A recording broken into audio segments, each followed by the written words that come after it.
Dia tidak punya ilmu, tetapi mengaku-ngaku alim. Dia tidak pandai dengan ilmu itu. Kemudian bahagia ketika dinisbatkan dengan keilmuannya. Contoh, ada orang tidak pantas dipanggil ustadz, tidak pantas dipanggil guru atau kiai, tapi senang ketika dipanggil kiai. Oh, senang. Bahkan ketika tidak dipanggil kiai, tersinggung dia. Oh, kok kiai? Sementara dia tidak punya ilmu yang memadai. Begitu juga dia senang dipanggil ustadz, ustadz. Disuruh ceramah di mana-mana, tapi dia tidak punya ilmu yang memadai. Nah, cukuplah ketika diketahui bahwa orang ini sebenarnya bukan orang yang berilmu, menunjukkan bahwa ilmu itu tidak mau. Wah, itu sebenarnya tidak alim, itu cuma mengaku-ngaku alim saja. Itu sebenarnya bukan ustadz, tapi pandai bicara saja. Nah, cukup sudah. Kemuliaan ilmu menunjukkan bahwa ilmu itu tidak boleh diakui oleh sembarang orang. Seperti halnya dengan kebodohan, ya. Ketika ada orang tidak mau dikatakan bodoh, menunjukkan bahwa bodoh itu sesuatu yang tidak baik.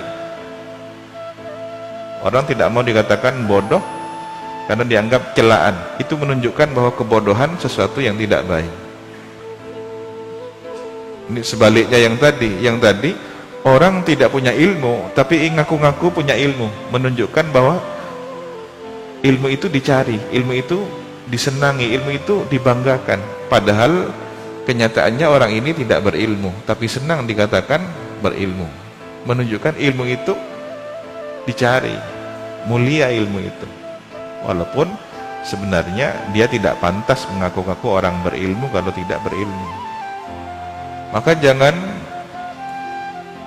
jadi orang yang serba tahu, ya, sok tahu. Ditanya ini jawab, tanya ini jawab. Imam Malik saja ditanya 40-an pertanyaan, mungkin yang terjawab hanya 7. Imam Ahmad bin Hanbal ditanya banyak hal, jawabannya la adri. Atau dalam bahasa yang lain, bahwa ketika ditanya suatu hadis, ma wajadtuhu, saya tidak menjumpainya.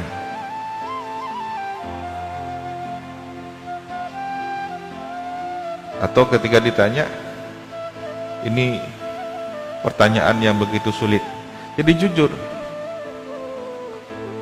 daripada memaksakan diri sok tahu.